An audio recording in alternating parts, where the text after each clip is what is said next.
Hello, whisperers. Welcome to the channel. If you enjoy tonight's tale, don't forget to like, subscribe, and share. It helps more than you know. Now, dim the lights, and let's begin tonight's story.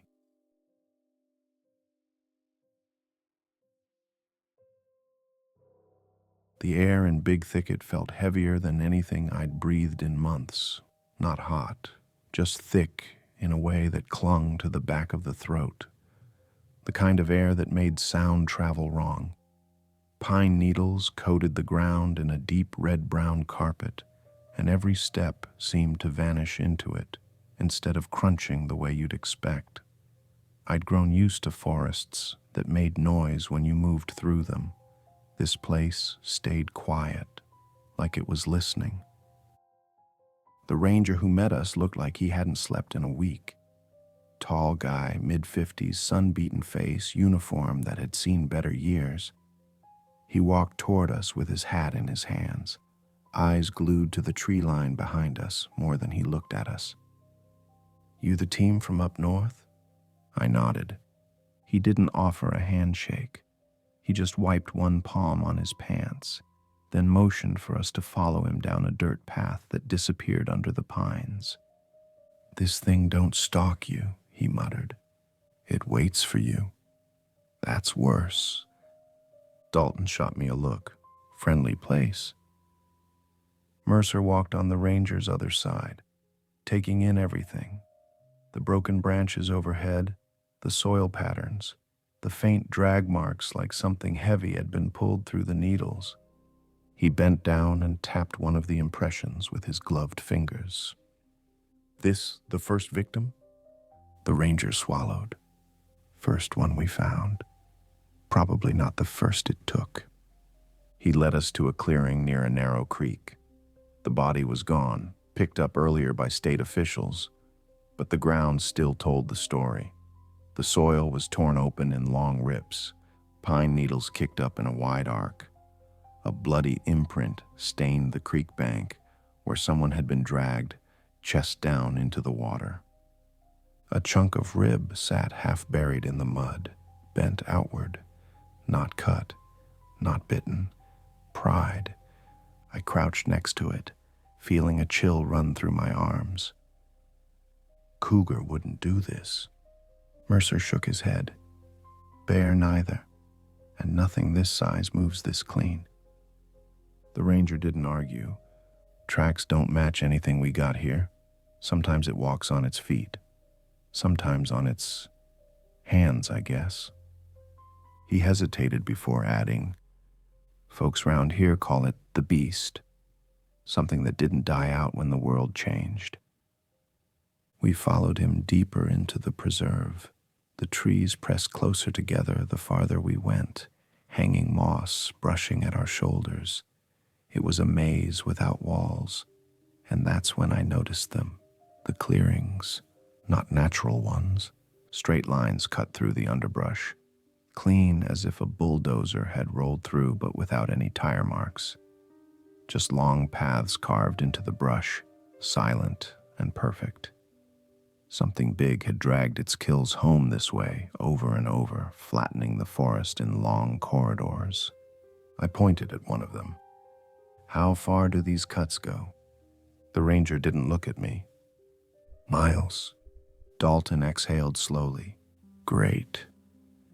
As the sun went down, the air changed again.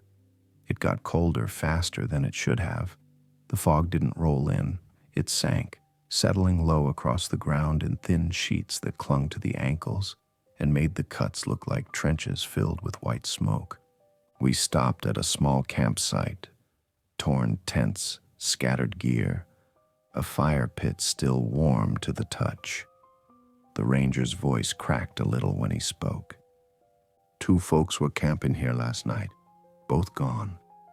Mercer swept his light across the trees. No boot prints leaving the site. I checked the edge of the clearing, but something came in. A single set of impressions in the dirt, huge, deep, spaced widely. Whatever it was walked on knuckles or fists at times, dragging forward like an ape that outweighed any gorilla on earth. The forest went silent again, too silent. The kind of silence that has pressure behind it. Dalton whispered, "Luke, something's out there."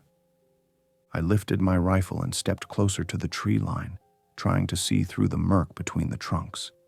That's when I saw them. Two amber eyes floating high in the dark, unmoving, big, too big. They didn't blink, didn't flinch from the flashlight beam. They just stayed there, watching. When I blinked, they were gone. The scream came seconds later. A man's voice somewhere behind us, deep in the trees, raw, broken, cut short too fast. We ran toward it without speaking. Branches slapped my arms and face as we pushed through the brush. The sound led us to another clearing, still lit by the embers of a dying campfire. Tents shredded, sleeping bags ripped open, blood smeared across one of the tree trunks like something had been slammed against it. A body-shaped drag mark carved through the mud and needles, heading deeper into the thicket. Dalton stepped beside me. "We following that?" Mercer checked the treetops first, then the ground. "We don't have a choice." The ranger took off his hat, voice low, almost apologetic. "If you go in there at night, it'll be close, and it'll be quiet." Right then, somewhere off in the dark, a slow, low rumble rolled through the trees. It wasn't a growl, not a roar, more like a slow exhale from something with lungs the size of barrels. It vibrated in my chest. I tightened my grip on the rifle and looked at the others. "Let's finish this." But the truth was simpler. The beast wasn't hunting the people of Big Thicket tonight. It was hunting us. We didn't get far before the woods seemed to fold in around us. The cuts through the brush kept branching off like veins, each one wide enough for something massive to move through without slowing down. Every few steps, the fog pooled thicker, clinging to our legs like it didn't want to let go. I kept checking behind us even when I didn't hear anything. Places like this made you feel watched even when nothing moved, except something was moving. The air felt charged, like static crawling under the skin. The kind of tension that comes before lightning strikes.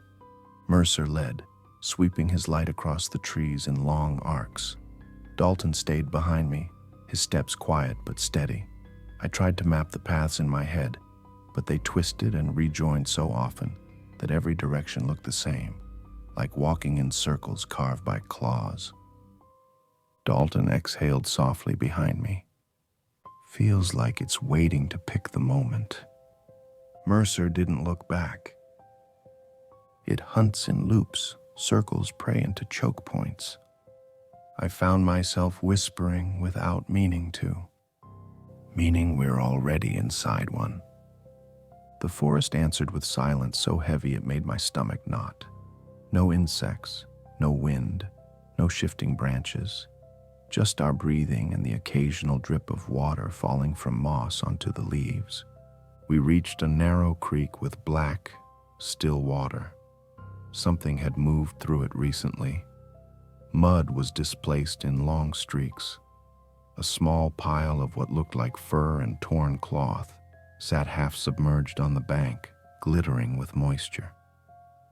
I stepped closer and froze when I realized the cloth was what remained of a flannel shirt, and the fur was the man's hair, still attached to a strip of scalp.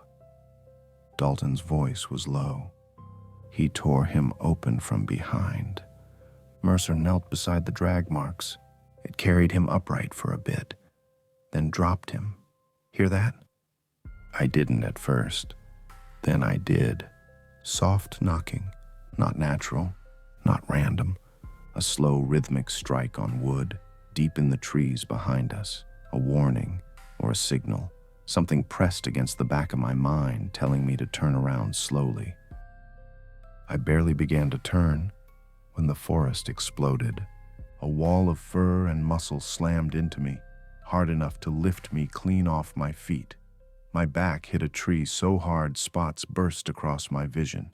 Before I could breathe, a massive hand clamped around the front of my vest, and I felt myself yanked sideways, dragged through undergrowth that tore at my arms and legs like barbed wire.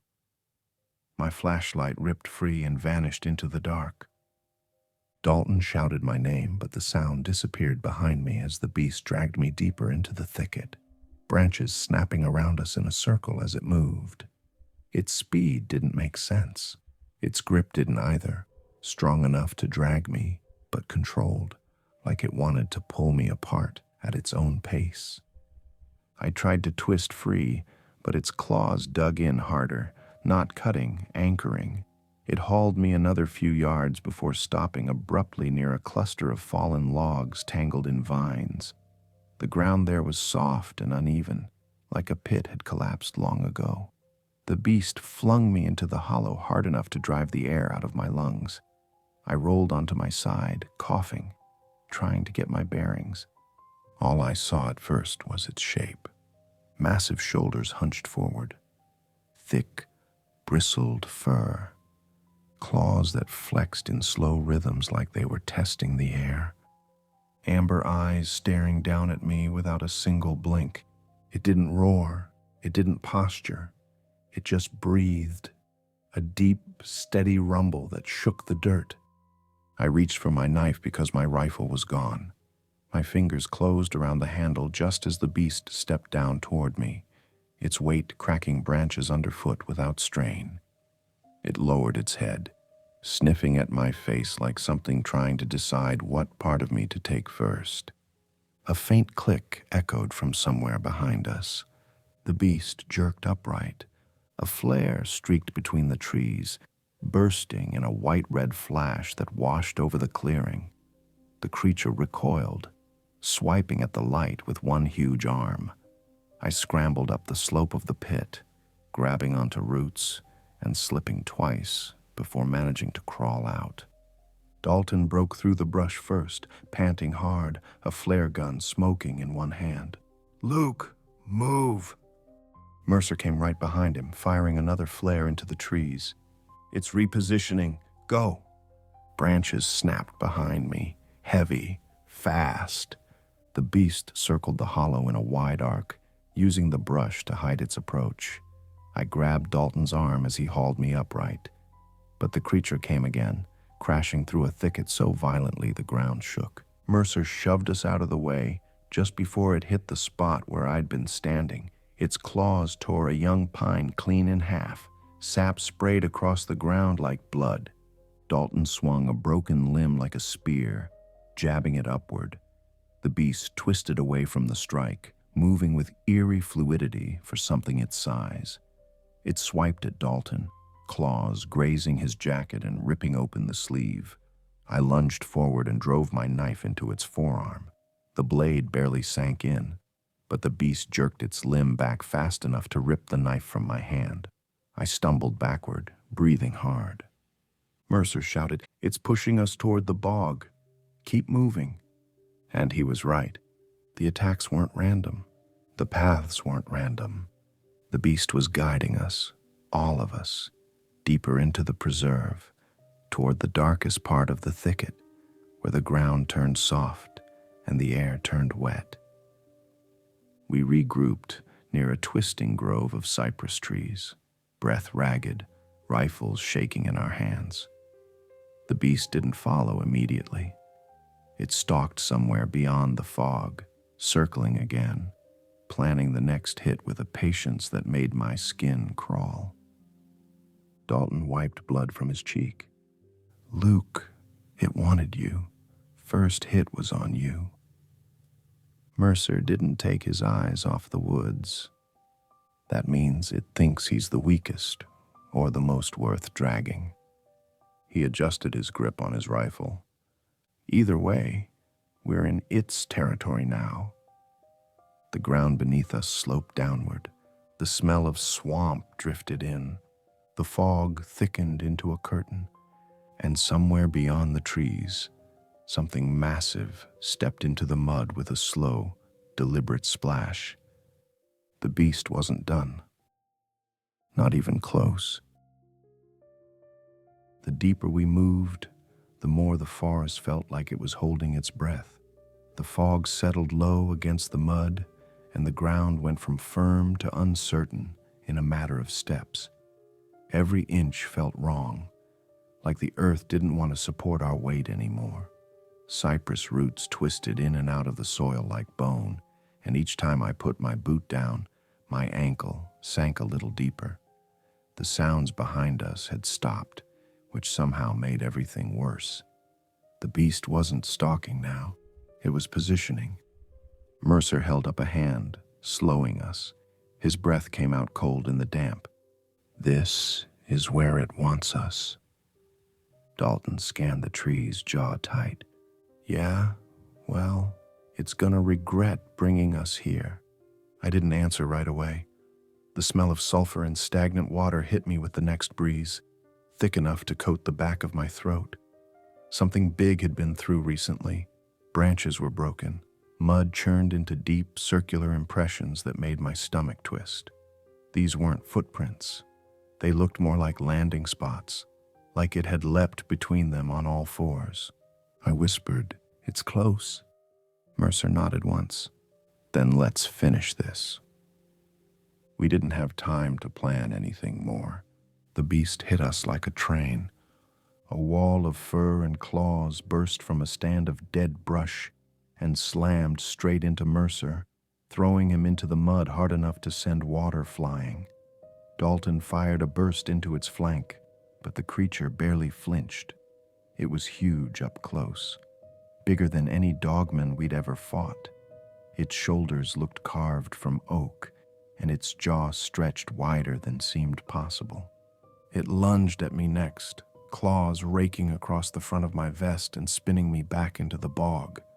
Cold mud sucked at my legs, making it feel like drowning without water. The beast loomed over me, breath hot and foul, eyes fixed on my throat. Dalton yelled, "Luke, down!" I shoved myself sideways just as Dalton charged with his machete raised high. He swung with both hands, burying the blade deep into the beast's upper arm. The creature roared, not loud but low and furious, and backhanded Dalton with enough force to send him skidding across the mud. Mercer pushed himself upright, coughing. "We need to pin its movement, go for the joints." The beast didn't give us time to coordinate. It barreled toward Dalton, who was trying to get his footing, mud sucking at his boots. I grabbed a broken cypress root and hauled myself free, sprinting toward the creature. It didn't turn until I was almost beside it, and when it did, its eyes locked onto me with that same awful, calculating focus from before. But Dalton wasn't its priority now. I was. The beast lunged, jaws wide. I dropped under it, sliding in the mud, my fingers finding the handle of the knife still buried in its forearm from earlier. With a desperate jerk, I ripped the blade free and slashed upward across its inner elbow, where the fur thinned. It bucked back violently, giving Dalton enough time to scramble behind it. Dalton raised his machete again. "Mercer, now!" Mercer fired a flare directly into the beast's face. The creature reeled back, shrieking low, gill-like slits along its neck flaring open, something we hadn't seen before. Dalton took advantage of the moment and swung his blade down toward the beast's knee. The impact was sickening, and the beast's leg buckled slightly, but not enough. It spun with terrifying speed and slammed a clawed hand into Dalton's chest, knocking him flat. It went for him instantly, jaws closing around his shoulder. I didn't think. I just moved. I drove the knife into the soft tissue behind the beast's jaw hinge, the blade going in almost to the hilt. The beast jerked away from Dalton, thrashing, and I held on as it rolled, trying to shake me loose. Mud filled my mouth. Something cracked beneath me, a root or maybe one of its claws scraping the earth. Mercer rushed in, swinging a fallen limb like a bat, smashing it across the beast's ribs. "Luke, off!" I shoved myself free and rolled just as the creature twisted around and tried to snap its teeth around my ankle. Mercer cracked it again, this time over the back of the skull, and the beast lurched sideways. Dalton pushed himself up, face smeared with mud and blood. "Pin it." The beast tried to rise onto all fours. Dalton and Mercer grabbed each side of its head, forcing its snout downward while I clambered onto its shoulders, gripping the fur for purchase. The creature bucked again, throwing me halfway off, but I jammed my boot against the back of its neck and heaved with everything I had. A wet pop echoed through the clearing. One of its vertebrae shifted, painfully, visibly. The beast flailed harder, claws raking trenches in the mud. Mercer reached into his pack and pulled out a collapsible entrenching tool, flipping the blade open in one smooth motion. Dalton glanced back. "Mercer, don't hesitate." The beast surged upward, throwing all three of us off in different directions. It staggered forward, dripping blood, its breathing ragged now. It tried to sprint, but its damaged leg gave way, dropping it to one knee. Then it crawled toward the tree line, dragging itself through the mud with sheer animal determination. I forced myself up, chest burning. We end this now. All three of us moved at once. Dalton slashed across the back of its knee again. I drove my knife into its spine where the vertebrae were visible. Mercer swung the entrenching tool like an axe. The blade chopped into the back of the beast's neck. Once, twice. The third hit sank deep. The beast convulsed violently, mud spraying from beneath it, limbs clawing at the earth in reflex. Then the motion slowed, the breath rattled. The body sagged forward, sinking into the swamp water. Mercer stood still for a long moment, shoulders rising and falling. Dalton wiped his face, staring at the thing. I knelt in the mud, catching my breath, trying to slow the adrenaline shaking my hands. The beast lay still. The thicket finally exhaled. A few minutes passed before the distant thump of helicopter rotors grew louder through the fog. Light swept across the treetops, and a government bird descended into the nearest clearing, with soldiers moving out to secure the area. One of the handlers walked toward us, a sealed folder tucked under her arm. She handed it to me without a word. Dalton nudged me lightly. "Bet it's somewhere warm again." I opened it. A blurry photo filled the page, deep claw marks carved into adobe. A mutilated goat carcass drained completely white. Tracks in the sand, three-toed, long, almost reptilian. The header read, "Incident report, Chupacabra, Southeast New Mexico." I shut the folder slowly. Dalton swallowed. "Yeah, okay. So not friendly." Mercer adjusted his shoulder strap. "We'll handle it. We always do." I wasn't so sure, but I nodded anyway, because ready or not, our next hunt was already waiting.